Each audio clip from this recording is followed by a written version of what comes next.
Welcome to The Lock Shop with Nielson and Hustler. All right, it's 11:03. It is The Lock Shop. Thank you very much for being here. Lock Shop brought to you by Play Alberta. I'll just gonna say it. I'm accusing Trev of sabotaging The Lock Shop in an effort to try to make sure it doesn't win an Esty. I don't know what else. I don't know what else to say. All right, somebody said I saw the private videos private for a second. Error. Yeah, that's what happened. Set the video to private, killed the carryover, trying to bring the numbers down in The Lock Shop, which is absolutely unbelievable. I expect something like this from you know who, not you, Trev. What's this about, man? Defend yourself here. This is a first for me. I do the same thing that I always do, and apparently somewhere along the lines I messed up, but I don't know. It wasn't. I produced this damn show. Okay, Do you? I've been. Do you here, produce this show? I think so. I've been the most consistent person on the Lock Shop behind the scenes for the last 2 years. Okay, fair point. You know, fair point. Well, then what happened? I'm still trying to figure that out, Dusty, because I don't know. But I see a Wannick over in the chat says the number one host of the Lock Shop fixed it. I'm starting to wonder. You said you've never had this issue before. Oh, somebody knew how to fix it almost immediately. Yeah. I'm starting to wonder if maybe Matthew Wannick slipped in, turned it to private, is blaming you for it, and is another way to try to sewer the Lock Shop. He's making me look bad. That's the only thing I can think. That's the only thing I can think of. Why else have we never had this issue before? Yeah. Outside of straight up Lock Shop sabotage, and I will not stand for it. Neither will I. All right, you go finish playing Hernan and Tecmo. Got these guys set up to play a Tecmo game, and it ends up it's the worst Tecmo game I've ever seen in my entire life. It's 2-0 right now. It's pathetic. Somebody needs to do something. So yeah, Jen is saying Matty messed it up and then fixed it to make himself look like the hero. Interesting. A lot of controversy around here. Trev, before you go finish a game of Tecmo, can you throw me another pen? This pen seems yes, I can. This pen seems to have died on me. I can. I will hold it because I still like having a pen in my hand. So grab another pen when you get a chance. Box Powder says, this is going to be discussed in your performance evaluation, Trev. I am going to bring it up next time we do our one-on-ones and we sit there with them. I'm going to stare them down and say, did you or did you not sabotage the Lock Shop? I could see it. All right. Lock Shop's brought to you by Play Alberta. Got one special already up. Thank you, Trev. Oh, old school pen. I can chew on this lid. Thanks, buddy. And it works. All right. We've got one play up right now on our EST specials page. It is for the hockey game tonight. We'll be adding more. We'll have the DJ and Den, the grandest of parlays, popping in there as well. After two guys today, I'll probably put up Dusty's play of the day. We hit the Kittle one last night. Ted McMillan let me down big time last night. But we hit the Kittle over 4.5 catches last night. That was at -111. We'll have Jay's play of the day still to come. Like I mentioned, the grandest of parlays will be in there as well. So we've got lots to get to as we work our way through the show today. Lots of recapping of Monday Night Football. Just one game tonight in the National Hockey League, which I know it's the Oilers that are playing, but it still pisses me off. Why is there only one game in the National Hockey League tonight? What is this? From a Lock Shop perspective, this is bogus. So anyway, let's get into it with Huss from Winnipeg Sports Talk, where the power appears to be working again. Huss, what's up, buddy? How did the show go at Remo's yesterday? Well, it's funny you ask. We got it all set up, and then he realized that for some reason his camera wasn't working. Oh, no. So I think the first 20 minutes was just a shot of me talking. But we made it happen. The guest came in. By the end, he joined us. It was the ghost episode of WST. Yes. But it was good. Yes. Power has been restored in the area. We're all good. And hey, a pretty nice night for the picks that we went over yesterday. Bryce Young, easy cash on the over yards. Yep. We hummed and hawed between receiving or rushing for Christian McCaffrey. They both hit. Didn't matter. And Niners -7. So yeah, nice little start to the week after coming out of the weekend. Would have been even better if we got a Kittle touchdown. Oh, I know. Listen, like, what was up with Brock Purdy? That's another question, like, we kind of need to ask. Buddy. I mean, I know he's missed some time this year, but there were some pretty awful interceptions. Like, he did not look good at all. The Niners are very interesting to me. Like, they haven't done anything that's really blown me away pretty much the entire year, but they do keep piling up dubs. Well, so I don't know if we need to look at their schedule and see who they've beaten, but man, they keep winning. No, I'll actually take the other side of things. They have done things that have blown me away this year. Because of some of the victories? Because of the injuries? Yeah. Like, I mean, they basically did it without their starting quarterback, without their entire receiving core, and Kittle for half the year. Like, I'm just looking at this right now. I mean, they beat the Seahawks to start the season, beat the Saints and Cardinals, no big deal. Lost to the Jags. We're like, okay, now they're done. Come back and beat the Rams in LA. Beat the Rams in LA with the backups.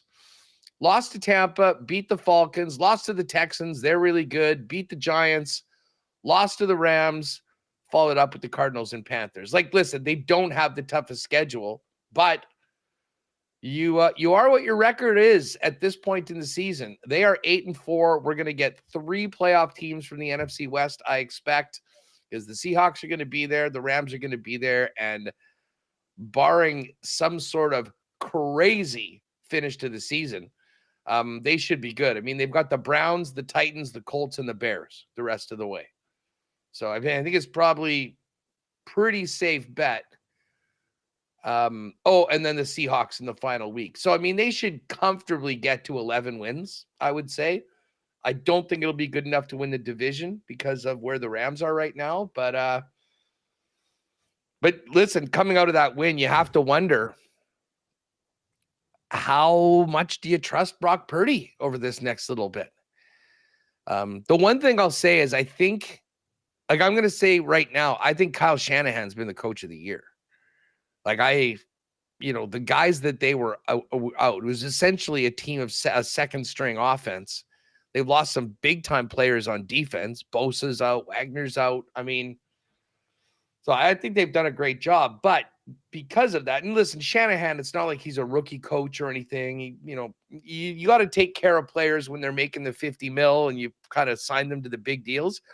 But I'll tell you what, if we get into a high leverage game that the first half goes the way that it did with Brock Purdy throwing picks, I don't think he'll hesitate to go to Mac Jones if they need to, whether it be for a couple series or just for the rest of the game. He's got it's his show. He's running it, and Purdy's got to be better. Marshall was having a bath last night, and he's laying in the bath, soaking in the bubbles, and he goes, "Daddy, give me your top 10 offensive players in the National Football League so far this year."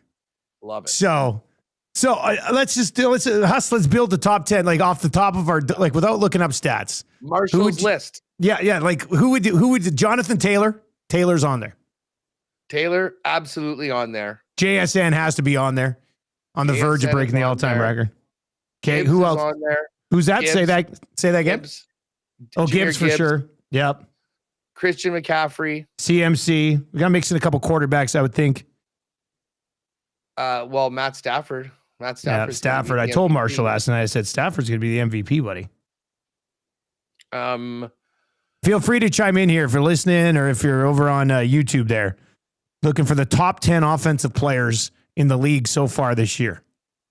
I mean, these guys are 5. These 5 are automatic. I'll still put Mahomes on that list. I'll put Josh Allen on that list. I had Josh Allen on the list last night, and I did have Mahomes. And I mean, we probably have to put Drake May on that list this year.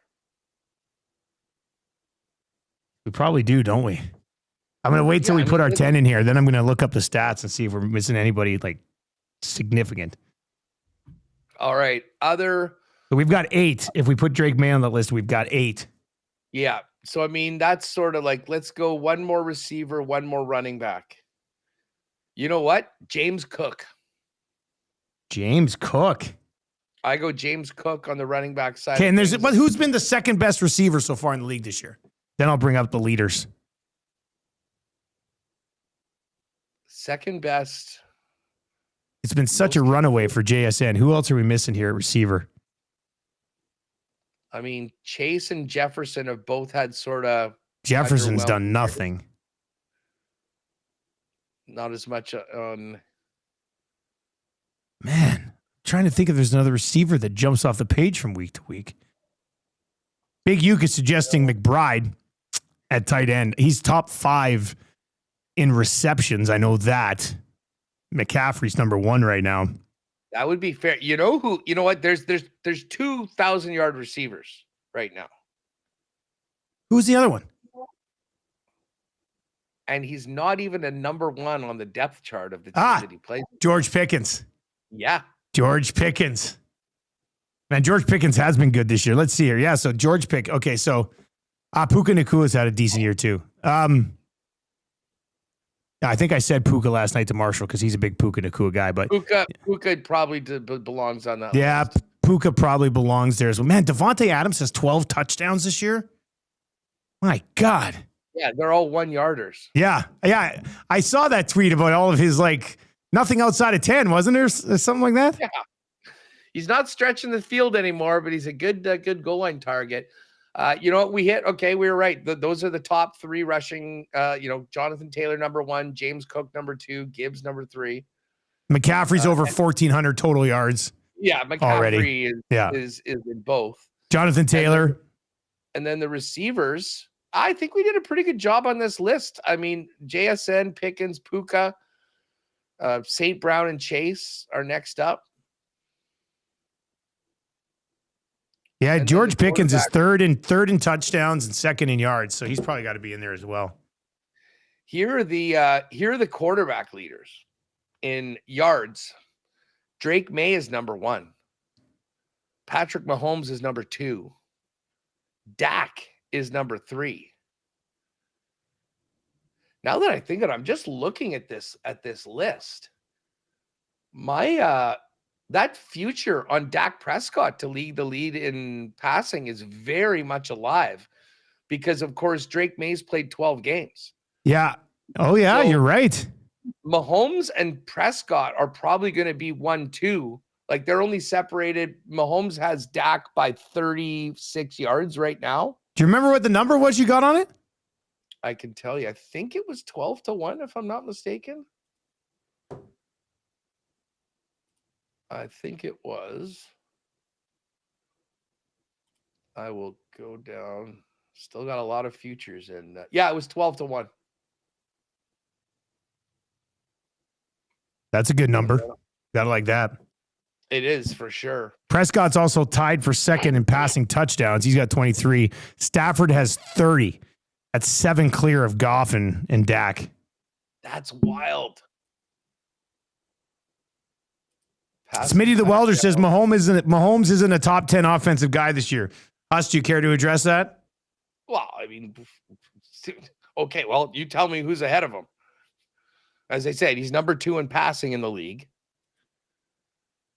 I mean, you can look at a couple of the games that they lost and say, yeah, sure. But I mean, if we're just talking about offensive players,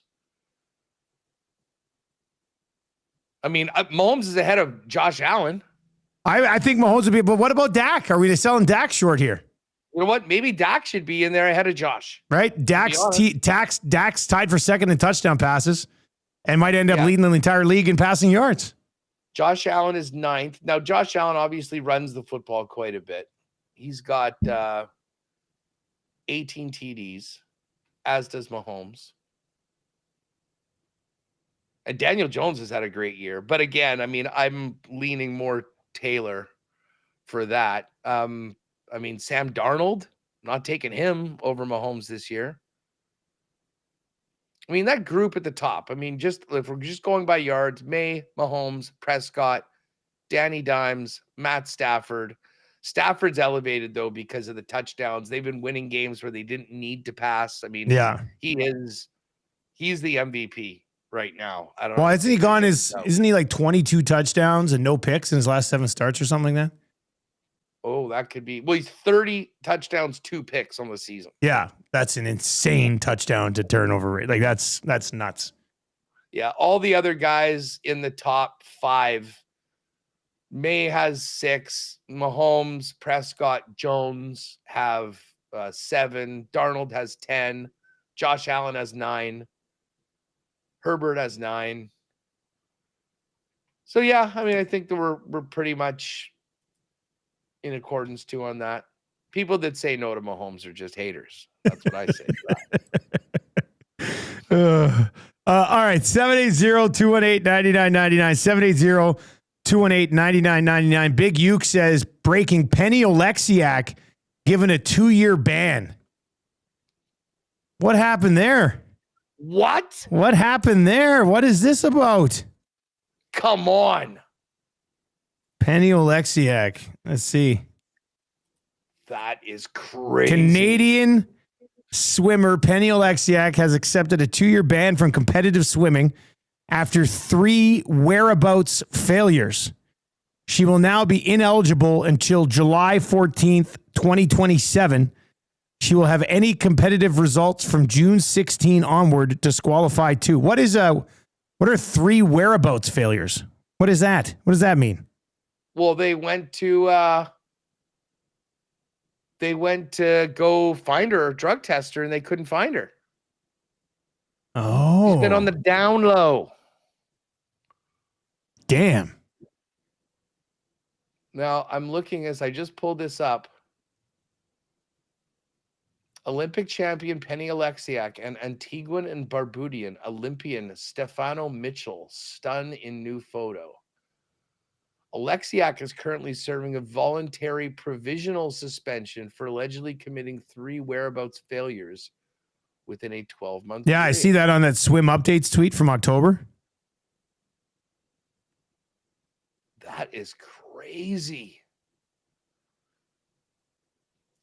So there's outside of that, there's nothing out about this yet.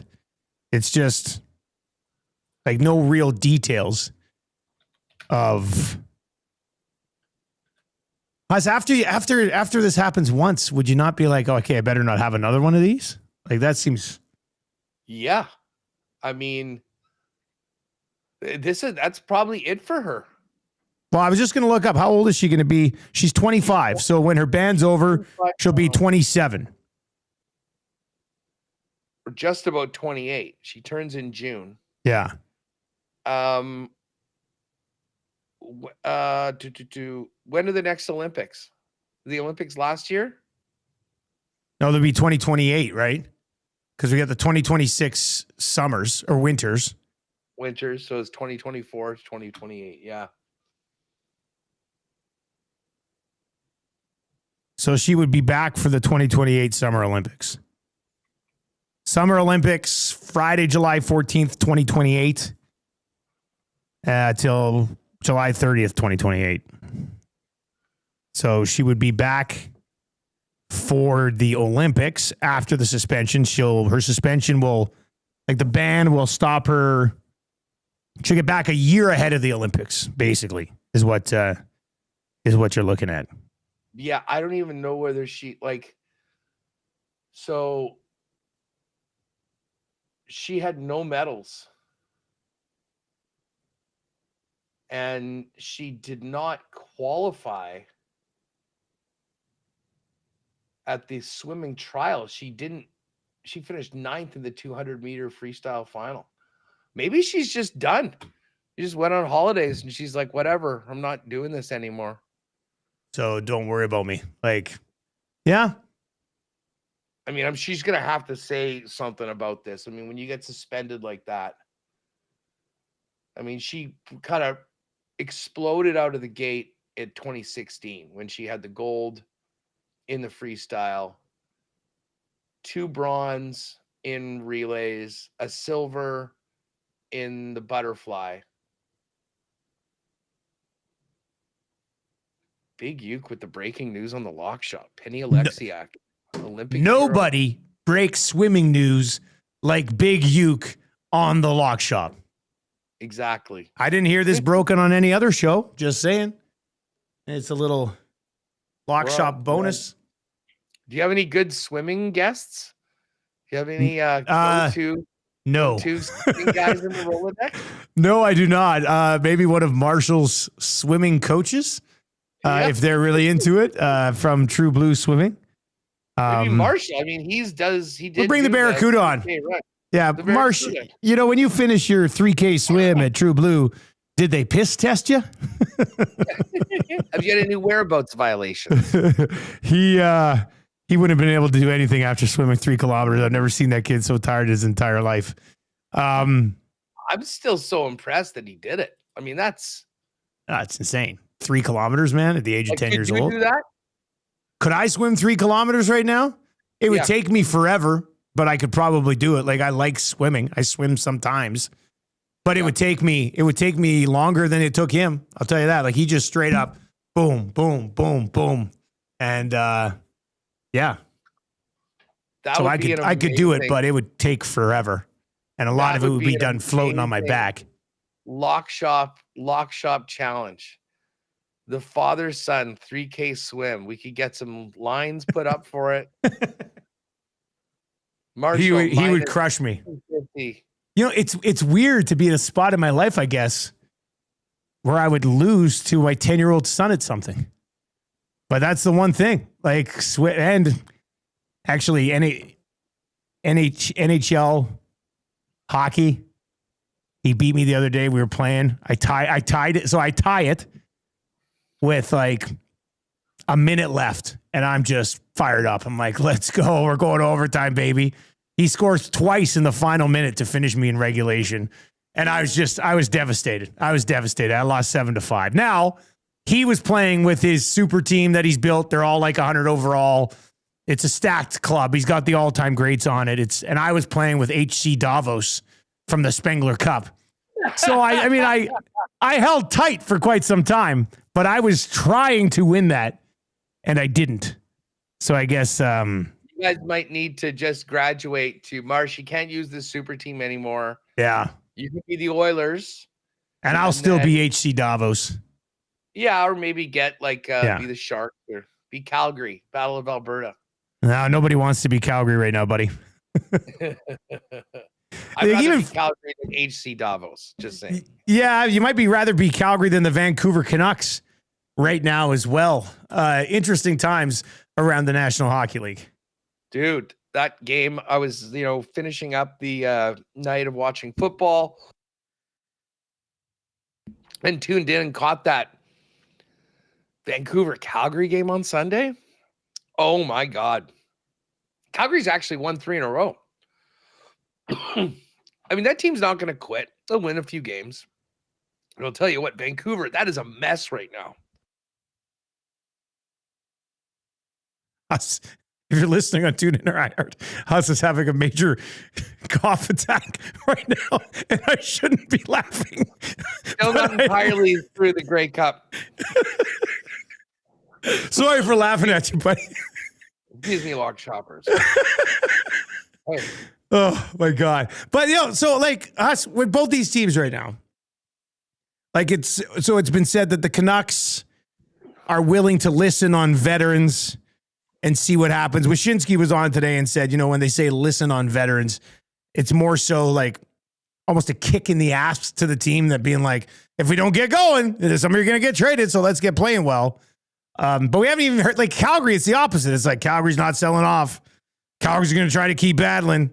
And I just, like Flames fans, if we have any Flames fans listening right now, if you're watching over on YouTube, like Flames fans must be extreme. I don't dabble in I know you like to go around to different post games and stuff.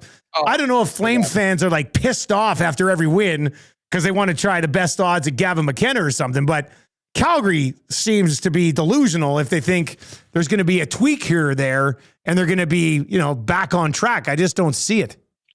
I don't think anyone's saying that in Calgary. I mean, I think, with the start that they've had, even with winning 3 games in a row, you queue up the league standings and there they are. Although they're only 31st. There is a worse team right now in the NHL. And that team is the Nashville Predators. Well, they should tear the whole thing down. Like, do you remember? I mean, ever since we raised the banner for them last offseason, not this offseason, but last offseason. Yeah, we raised the banner, offseason champs. Stamkos, Marchessault, and Brady Skjei. Oh yeah, that's right. They brought in Skjei at the time. They are just absolutely a mess. They're 2-6-2 in their last 10. They've lost 3 in a row. 6-12-4 on the season. I guess they could win a couple games and get ahead of Calgary if they win their 2. But listen, the bottom of the league, St. Louis, Vancouver, Calgary, Nashville. You know who's just 1 point ahead of St. Louis, though? Is that the Toronto Maple Leafs? That is the Toronto Maple Leafs. So what are you thinking right now? Because I'm going to dive into this with Cass and Gager on 2 guys in the goalie. What are you thinking right now if you're Austin Matthews? Thinking I better show up and get my shit together and start helping my team win some games. I mean, you're a franchise player.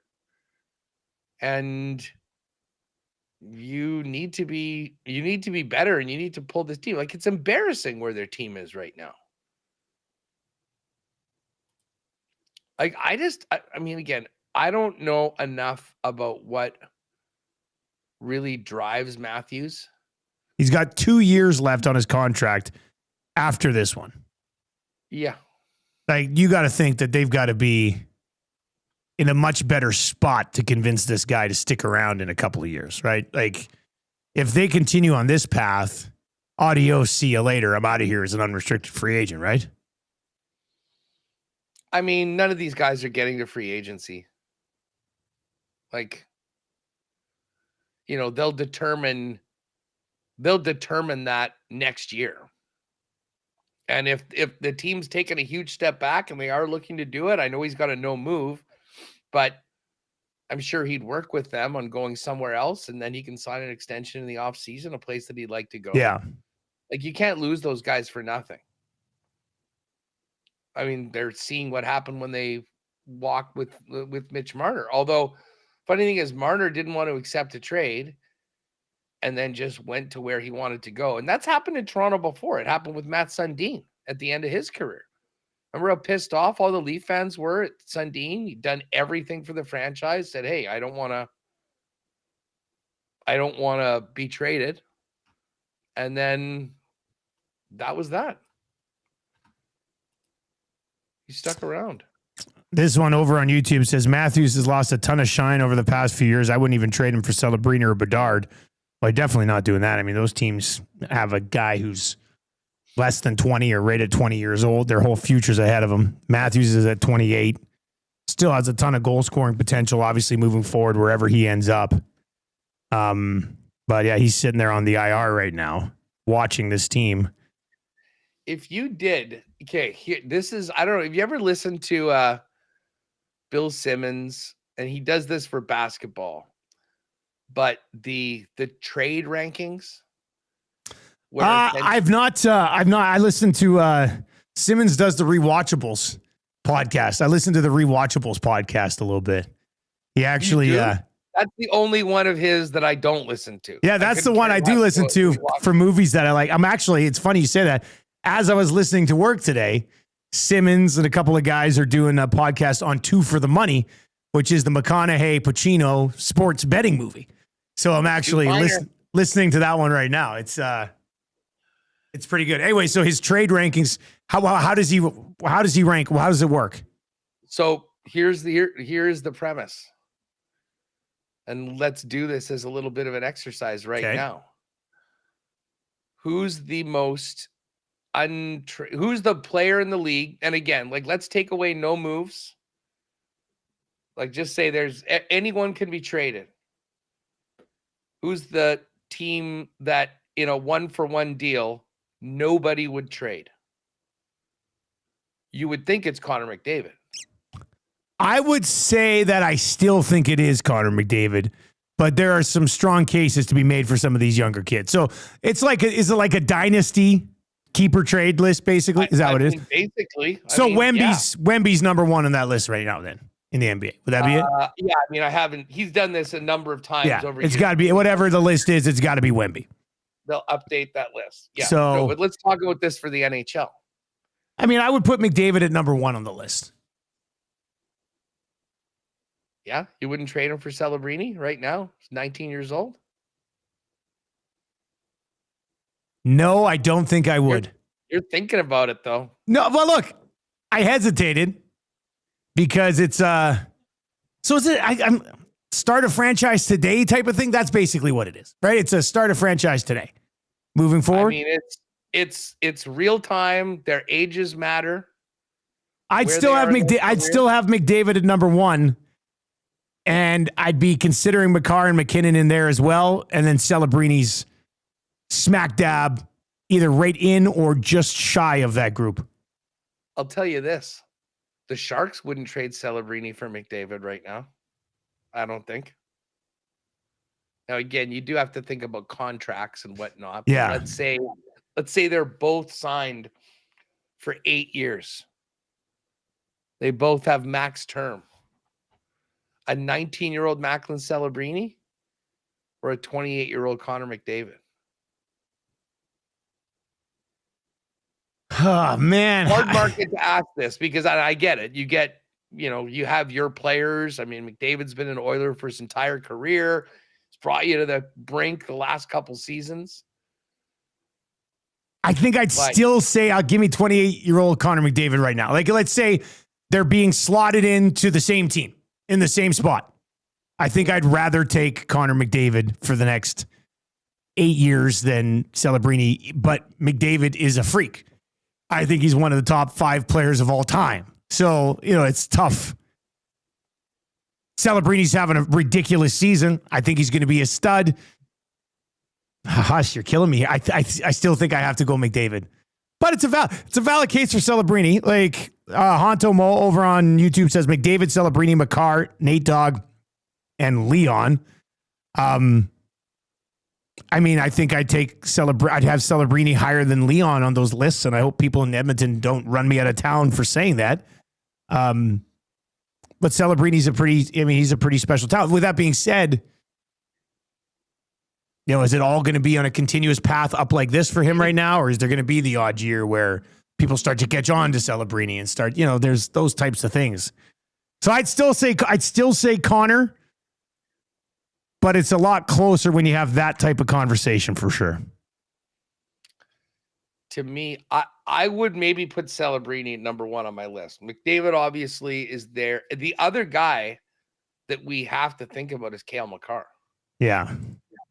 Cale Makar, who's 27, which is weird. He seems younger than McDavid, but I guess that's just because he went to college and he didn't come out until he was 20, or was he 21? Yeah, he was low because he played AJHL and then went to school, right? So he'd be, yeah. I don't know how long that he did. But I mean, even right now in 2025, as a 19-year-old, Celebrini's got more points than McDavid in less games.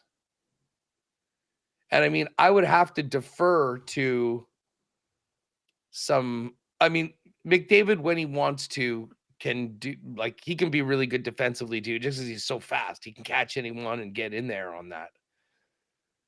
Celebrini's got a lot of sit in him. I mean, he is a player that, plays that 200-foot game. He's really smart. Bedard to me is a pretty one-dimensional guy. Offense, and listen, you got to score to win, and that's huge. Bedard's probably for sure right now today top 5 in that list. Somebody said, Huss, it's like go back to 2017 and saying Crosby, McDavid. Right? Sort of the guy versus the next guy who's coming along. And if you look at that part of it, the difference here is Sidney Crosby delivered cups. McDavid hasn't. Connor McDavid has won 3 times as many Art Rosses than Sidney Crosby did, over that time. So it's, I think I'd still say McDavid. I'm still going to think McDavid probably ends up with 10 more points than Celebrini at the end of the year. I think Celebrini will slow down a little bit, and McDavid hasn't even really had that straight up Connor heater for 10 games yet this year, and he's right in the mix. Yeah. I mean, listen, the other part of it is we've never seen Celebrini play a playoff game, and it might not happen for a year or two. Yeah. So there's a lot that goes into it, but it's a very, very fun and fascinating, just decision to make. Even you in Edmonton, knowing you've got the best player in the world, but at this time of his career. Now, let me ask you this. If the Sharks put that on the table right now, today, knowing that McDavid only has 2 years left on his contract, and you get Macklin Celebrini on his ELC, would you do it? Well, I mean, in that situation, you probably consider it. But if you know that McDavid's going to leave in a couple of years, there's probably a bunch of young guys that I would consider for that.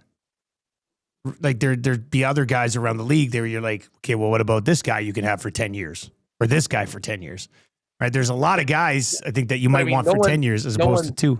No one's as good as Celebrini. I mean, that would be your, is there any other young player that you would put even in his category? To me. I mean, I don't know. I think Celebrini's great, but we're talking about a month and a half here of specialness. It's at 19. Well, I mean, he was pretty damn good last year too. I mean, just people didn't see it because he was on the Sharks, who were terrible. Ron is in and says, so Huss, would you do Hellebuck for Celebrini right now? I mean, probably. Probably. As I say, I mean, pretty much any player in the league. To me, I guess it's basically asset ranking. Yeah. That's simply what it comes down to. So what about Schaefer? Somebody in the chat just said Schaefer. Now do Schaefer. Would Schaefer versus Makar? What would you do? This is actually a great comparison. Yeah. I would consider it, but I think I'm still taking Makar. In that, to me, Makar is the second coming of Bobby Orr. And again, I never saw Bobby Orr play. Yeah. But I mean, we've seen what he did. You looked at what his numbers were compared to everybody else at the time. Now, the game's improved. The rank and file of the league is so much better than it was. But for a star player, he's there. Now, I think Schaefer's incredible. He's having this amazing season.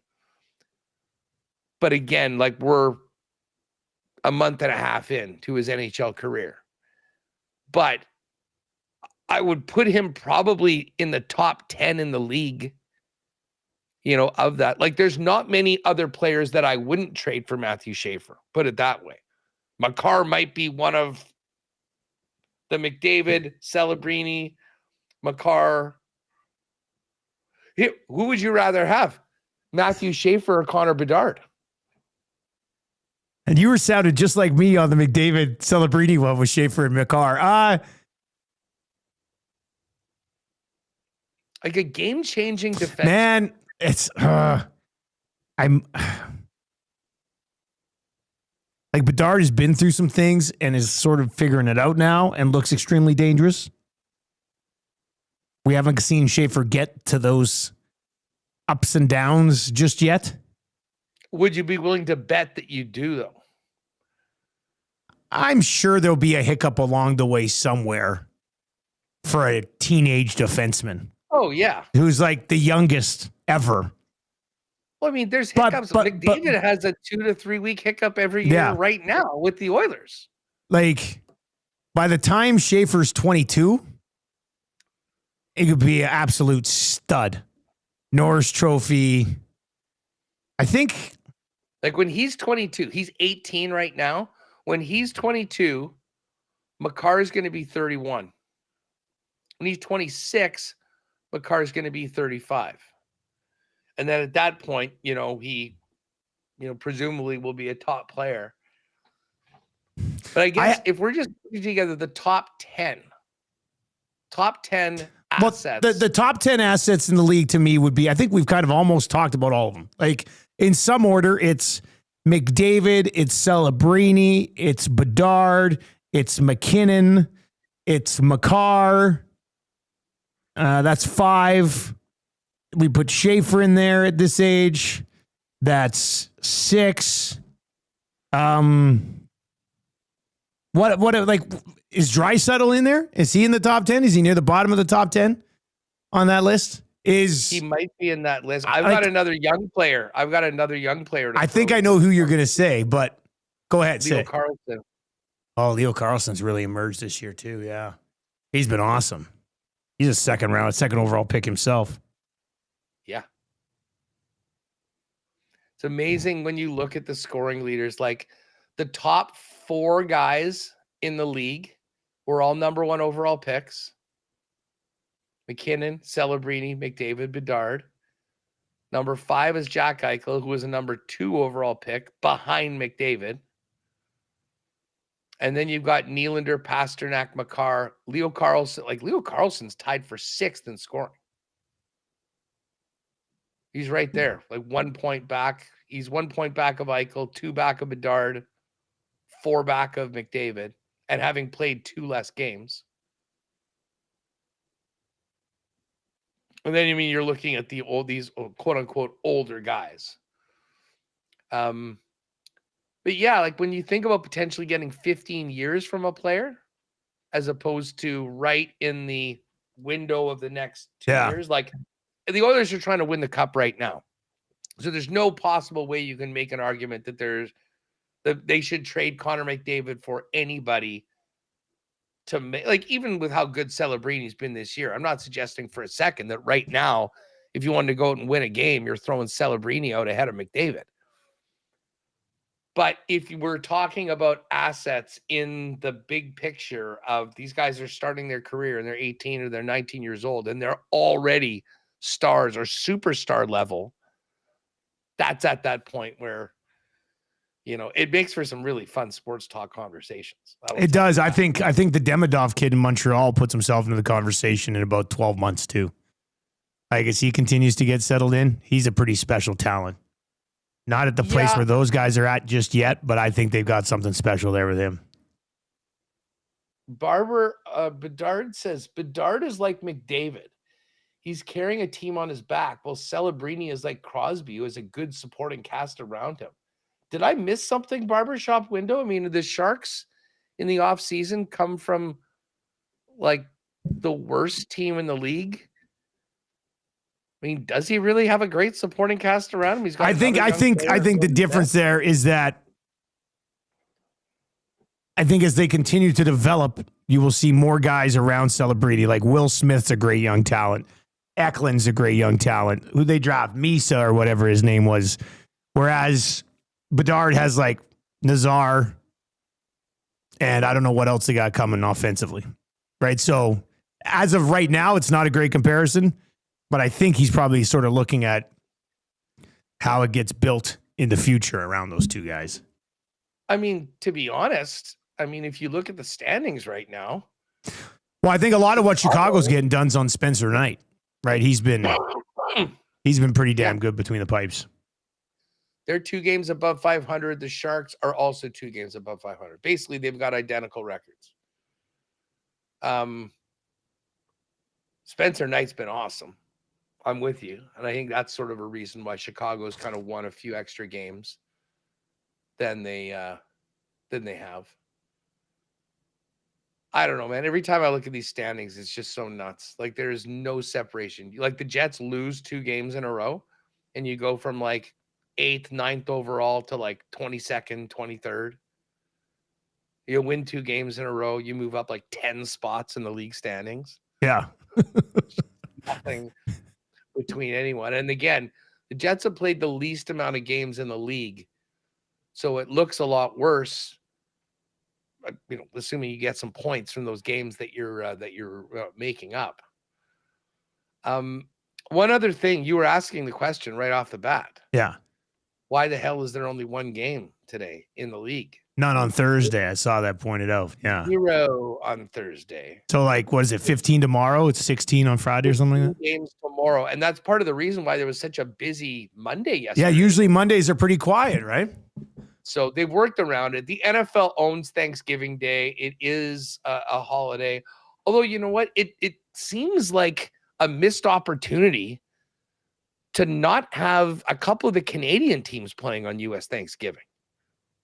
Like, why the hell isn't the Oilers playing, like you could play Dallas. I guess even if you want to have the American teams, okay, you could have your Thanksgiving Day. Yeah. Like have Ottawa play the Habs, have the Jets play Calgary, or mix in a like couple that. Canadian matchups. Yeah, it's not like they need those Canadian teams for the games on Friday. Friday is a wild schedule. Do you guys play Friday? No, actually, the Oilers don't play until Saturday after this.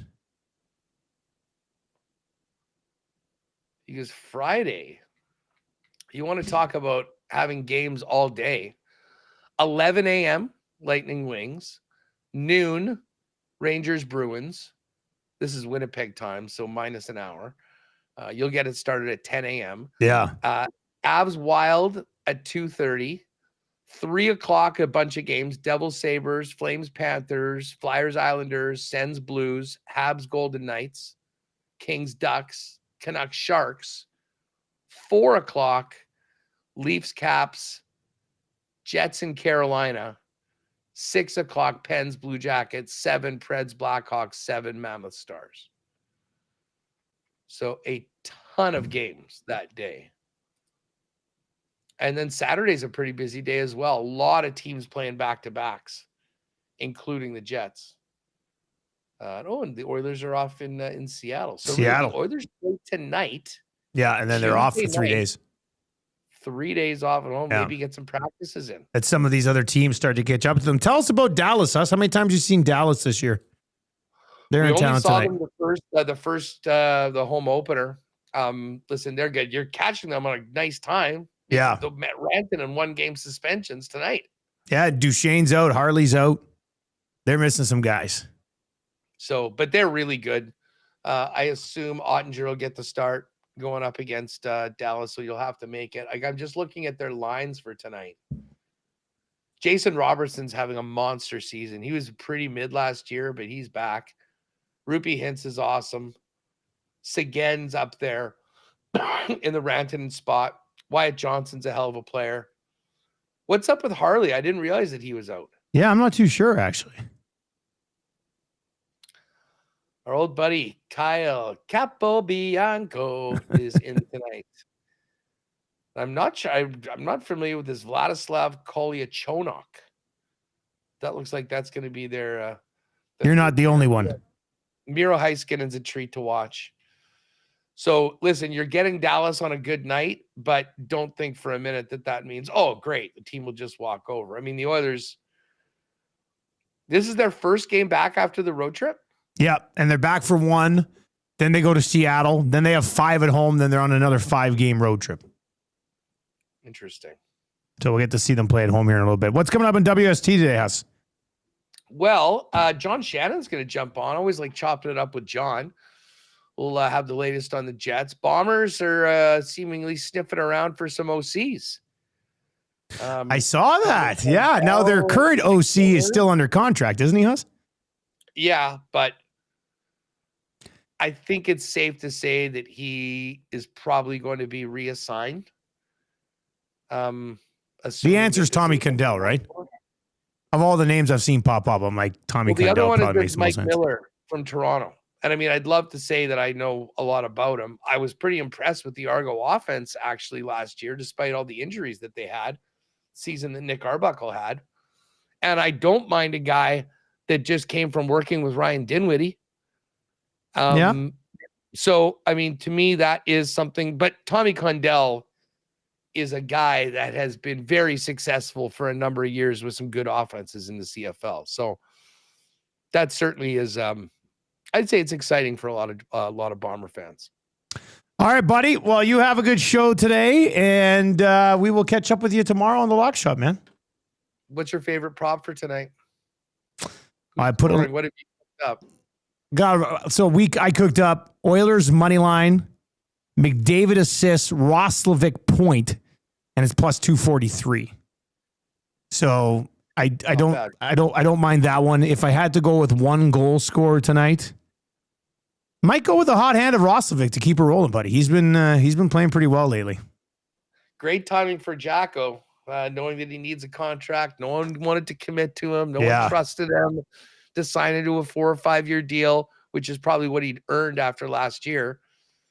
Anyways, we'll see. Anyways, all eyes on tonight. By the way, lock shoppers, we got another WST poker tonight. If anyone wants to join us, details on the socials. How many in a row has Jeff Hamilton won? 3. 3 now?